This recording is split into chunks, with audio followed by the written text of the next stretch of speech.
In my last video, I talked about the main rationale for all the stuff in the Survivor Series. That is so that as many teams as possible have something to play for as late in the season as possible. I don't want a lot of teams like checking out in week 10, 11, etc. That makes for a crappy fantasy league. In this video, we'll be discussing relegation, which is the total points game that gives teams something to play for all the way to the end. For those of you who don't understand what relegation means, it's simply the game that we play to determine which league you'll be in next season. And this matters because the better league you're in next season, the more players you get on your roster. The more players you get on your roster, the more likely it is you'll score more points each week. And the more points you score each week, the more likely it is you'll last longer in the Survivor game. The way that we play relegation is simple. It's just a 16 weeks total points league.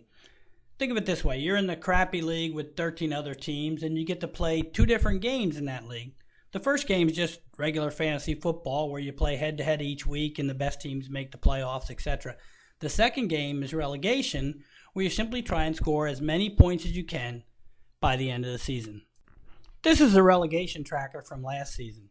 Each column has all the teams from one league. The first column is teams in the Premier League. The second column is teams in the Football League, etc.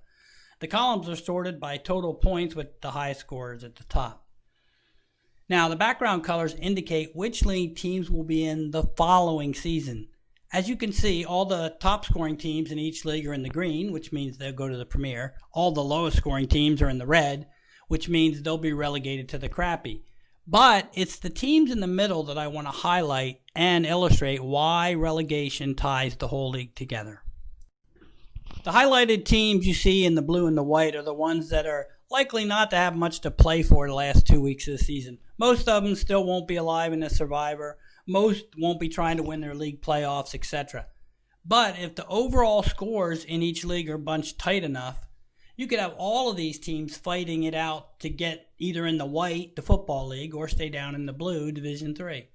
Not only that, but the teams at the very top of the white have a shot with a couple good weeks at the end of the season to get into the Premier League. And the teams at the very bottom of the blue might have to fight to avoid going to the crappy league next year. Here's an example. With these three teams, you can see that the Gunslingers went to the Premier, while the Argos and the Jets stayed in the football. But going into week 16 last year, the Gunslingers were actually behind both the Argos and the Jets. The Gunslingers outscored them both in week 16, passed them both, and now they get to be in the Premier all season. My hope is that we have all these kind of battles right to the end in all four leagues, and at all four different spots where the colors change between the green and the white and the blue, and the blue and the red.